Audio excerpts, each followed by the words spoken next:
नमस्कार दोस्तों, electrical technician channel में आपका स्वागत है। दोस्तों, आज के इस वीडियो के द्वारा हम ये समझने वाले हैं कि जो इंडस्ट्री में इलेक्ट्रिकल डिवाइस इस्तेमाल किया जाता है उन सभी इलेक्ट्रिकल डिवाइस का नाम क्या है और जो भी इलेक्ट्रिकल डिवाइस है उस डिवाइस का इस्तेमाल हम इंडस्ट्री में क्यों करते हैं। जैसे कि आप यहाँ पे देख सकते हो, मेरे पास में यहाँ पे इस वाले पैनल पे बहुत सारा इलेक्ट्रिकल डिवाइस लगे हुए हैं। तो सबसे पहले हम स्टार्ट करते हैं सबसे नीचे में, जो कि आपको मालूम ही है। आपको जैसे कि मालूम है, हमारे घरों में इस प्रकार का एमसीबी भी इस्तेमाल किया जाता है। एमसीबी का फुल फॉर्म होता है मिनिएचर सर्किट ब्रेकर। ये जो डिवाइस है, इस डिवाइस का यदि हम इस्तेमाल करेंगे तो इसके जरिए हमें ओवरलोड और शॉर्ट सर्किट से प्रोटेक्शन मिल जाता है। साथ ही साथ में इस प्रकार का जो इलेक्ट्रिकल डिवाइस होता है, इसके जरिए हम पावर सप्लाई को चालू भी करते हैं और पावर सप्लाई को बंद भी करते हैं। एमसीबी के अलावा हमारे घरों में इस प्रकार का एक इलेक्ट्रिकल डिवाइस इस्तेमाल किया जाता है। ये जो इलेक्ट्रिकल डिवाइस है, इस डिवाइस को हम कहते हैं आरसीसीबी। इसका फुल फॉर्म होता है रेसिडुअल करंट सर्किट ब्रेकर। इस वाले डिवाइस को यदि हम हमारे घर में लगा देंगे तो इस कंडीशन में यदि किसी ने गलती से फेस सप्लाई को टच कर दिया, यानी कि यदि किसी को इलेक्ट्रिक शॉक लगता है, तो तुरंत ही ये जो आरसीसीबी है, ये पूरा का पूरा सर्किट को, मतलब कि पावर सप्लाई को बंद कर देता है। तो ये जो आरसीसीबी है, इसके अलावा इस टाइप का जो एमसीबी होता है, इन दोनों को यदि हम कंबाइन कर देंगे तो ये वाला डिवाइस बन जाएगा। ये जो डिवाइस है, इस डिवाइस को हम कहते हैं आरसीबीओ। ये जो आरसीबीओ है, इसका काम होता है ओवरलोड शॉर्ट सर्किट से प्रोटेक्शन प्रोवाइड करना, साथ ही साथ में इलेक्ट्रिक शॉक से भी प्रोटेक्शन प्रोवाइड कर देता है। अब इसके बगल में हम यहाँ पे चलते हैं तो हमारे पास में डबल पोल वाली एमसीबी है। इसके अलावा यहाँ पर भी हमारे पास में आरसीबीओ है। इस वाले आरसीबीओ में आप देखोगे यहाँ पे फेज सप्लाई के लिए अलग है, न्यूट्रल सप्लाई के लिए अलग कलर दिया गया है। यहाँ पे दो डिफरेंट कलर इसलिए दिया गया क्योंकि जो हमारा प्रोटेक्शन है वो प्रोटेक्शन केवल फेज सप्लाई में ही किया गया है। न्यूट्रल सप्लाई में आपको कोई भी प्रोटेक्शन नहीं मिलेगा। केवल यहाँ पे न्यूट्रल पावर सप्लाई जो है वो केवल ऑन ऑफ होती है। न्यूट्रल पावर सप्लाई में कोई भी प्रोटेक्शन नहीं है, केवल फेज सप्लाई में प्रोटेक्शन है, इसलिए यहाँ पे थोड़ा सा कलर कोडिंग कर दिया गया है। अब इसी के बगल में आप देखोगे तो यहाँ पे लगा हुआ है कॉन्टेक्टर। इसके ऊपर में क्या लगा हुआ है इसको मैं थोड़ा रुक के बताऊंगा। सबसे पहले इसको निकाल लेता हूं और सबसे पहले कॉन्टेक्टर के बारे में समझ लेते हैं। देखिए दोस्तों, इंडस्ट्री में बहुत सारे मोटर होते हैं, मशीनें होती हैं, जिनको हमें चालू बंद करना होता है। तो किसी भी मशीन को, किसी भी मोटर को चालू बंद करने के लिए हम इस प्रकार का कॉन्टेक्टर इस्तेमाल करते हैं। हमारा जो इस प्रकार का एमसीबी होता है, उस एमसीबी का काम केवल पावर सप्लाई को चालू बंद करना होता है और चालू बंद करने के लिए हम मैनुअली इसको चालू बंद करते हैं।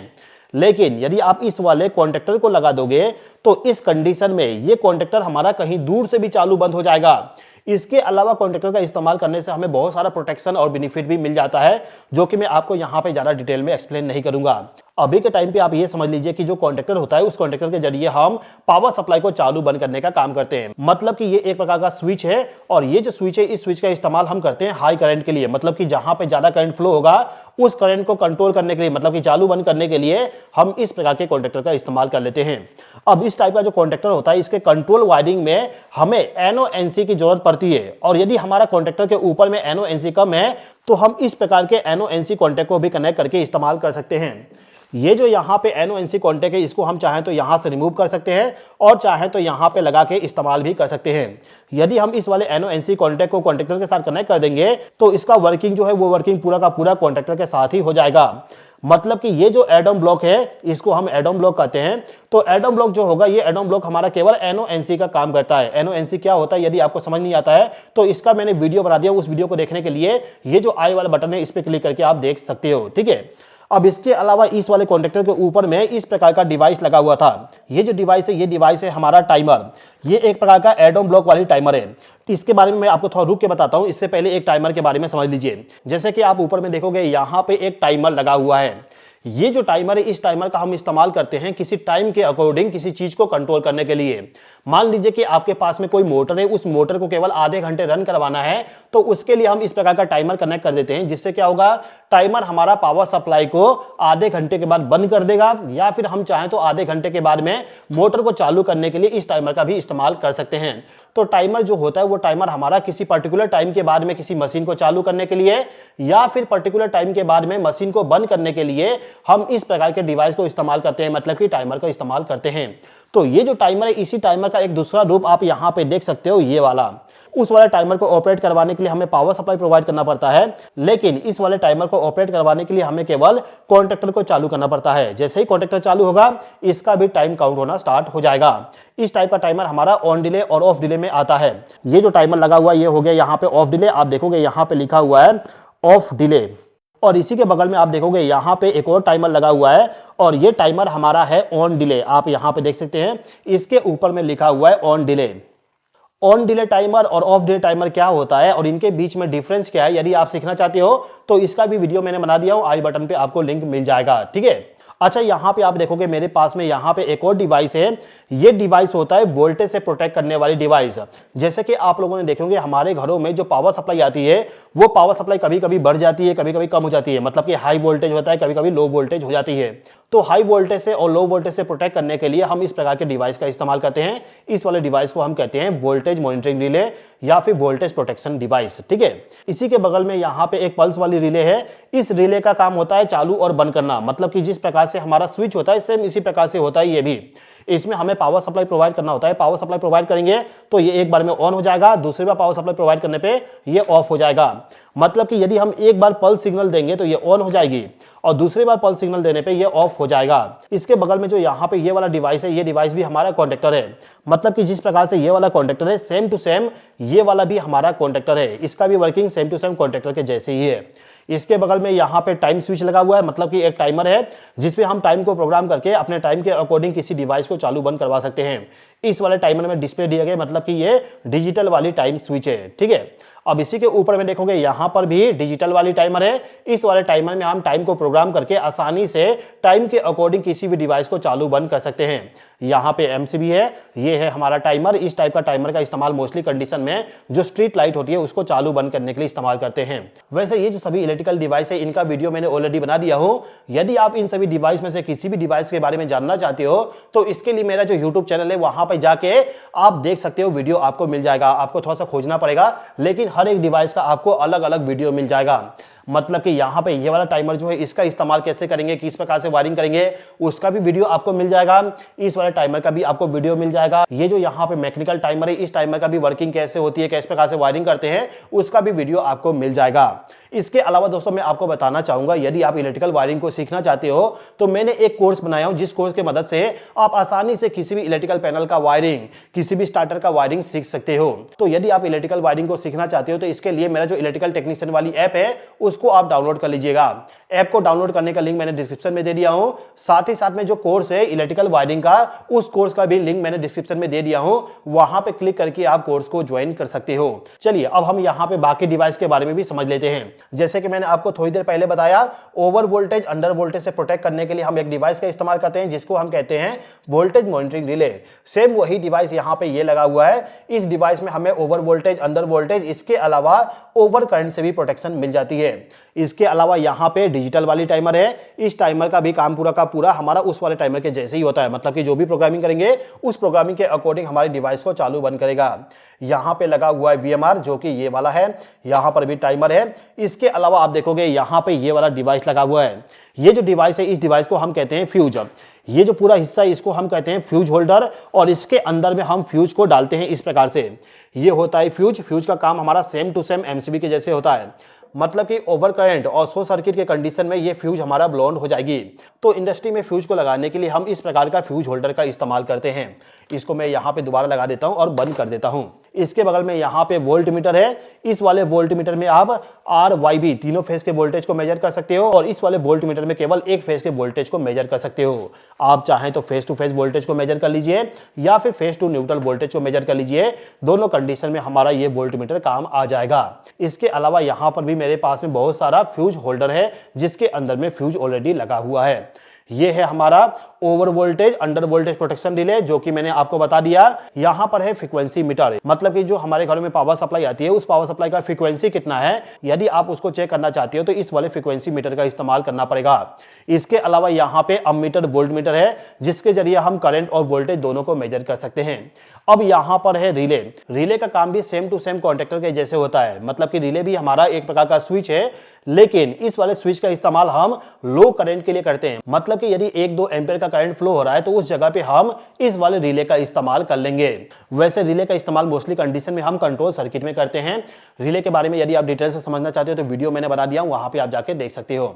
इसके अलावा यहाँ पे देखोगे टाइमर लगा हुआ है, इसके बारे में ऑलरेडी बता दिया हूं। यहाँ पे है इंडिकेशन लैंप, मतलब कि जो हमारा पावर सप्लाई है 3 फेज वाली, वो पावर सप्लाई आ रहा है कि नहीं आ रहा है उसको पता करने के लिए इंडिकेशन लैंप, मतलब कि लैंप का कनेक्शन करते हैं। तो यहाँ पे मेरे पास में है इंडिकेशन लैंप जो कि पैनल पे माउंट होने वाली है, मतलब कि इस प्रकार का जो सी चैनल होती है उसके ऊपर माउंट करने वाली ये इंडिकेशन लैंप है। ये जो मेरे पास में इंडिकेशन लैंप है इसमें तीनों फेस का पावर सप्लाई एक साथ में बता देगा। इसके अलावा आप देखोगे यहाँ पे सर्ज प्रोटेक्शन डिवाइस है। जैसे कि आप लोगों ने देखे होंगे बारिश के समय में हमारे घर में जो पावर सप्लाई आता है उसका वोल्टेज बहुत ही ज्यादा बढ़ जाती है, जिसकी वजह से हमारे घर के पूरे इलेक्ट्रिकल डिवाइस जल जाते हैं, खराब हो जाते हैं। तो यदि आपके घर में ऐसा कुछ प्रॉब्लम आता है तो उससे प्रोटेक्ट करने के लिए इन सभी डिवाइस का आप इस्तेमाल कर सकते हो। इसको हम कहते हैं सर्ज प्रोटेक्शन डिवाइस। अब इस डिवाइस के अलावा यहाँ पे आप देखोगे हमारे पास में है फोटो सेल रिले।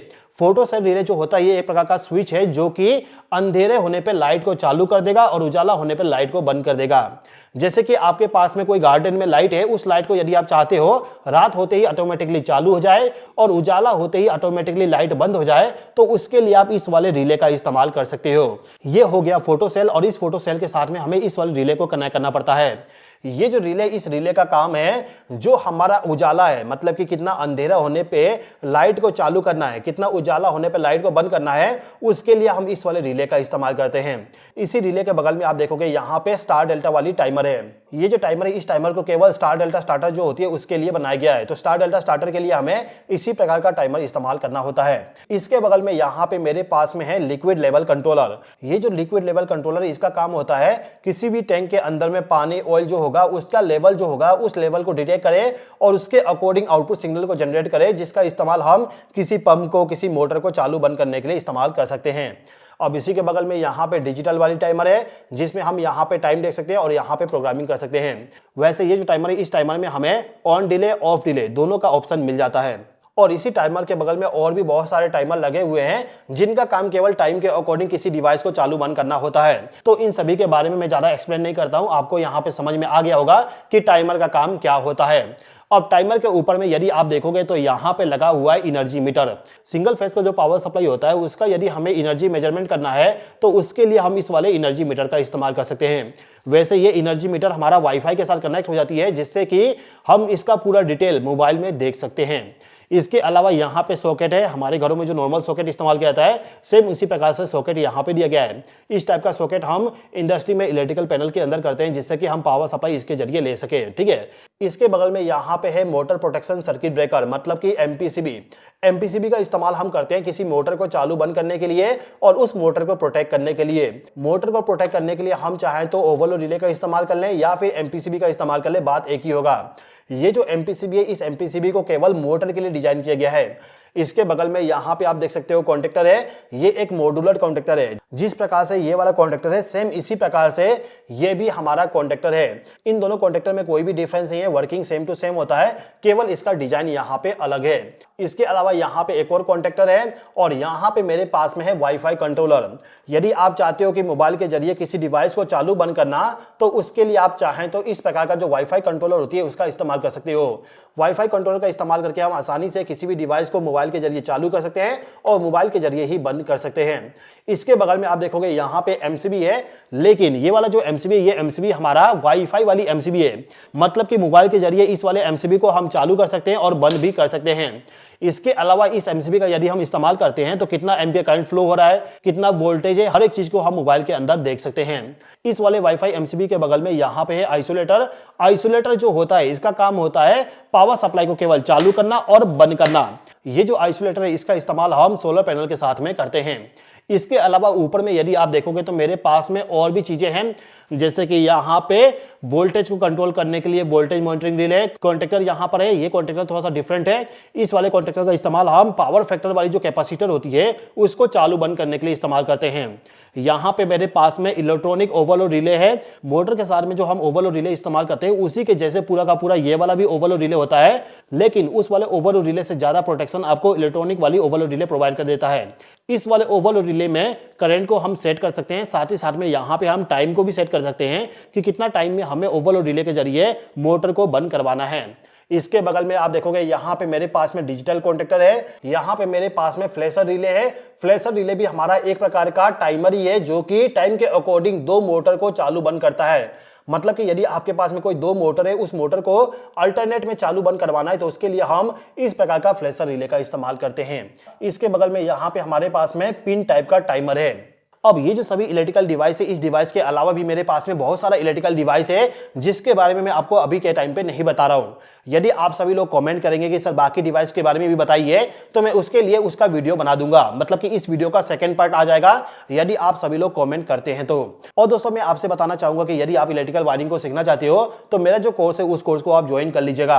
कोर्स का लिंक आपको मैंने डिस्क्रिप्शन में दे दिया हूं, वहां पर क्लिक करके कोर्स को ज्वाइन कर लीजिएगा। उम्मीद करता हूं कि ये वीडियो आपको पसंद आएगा।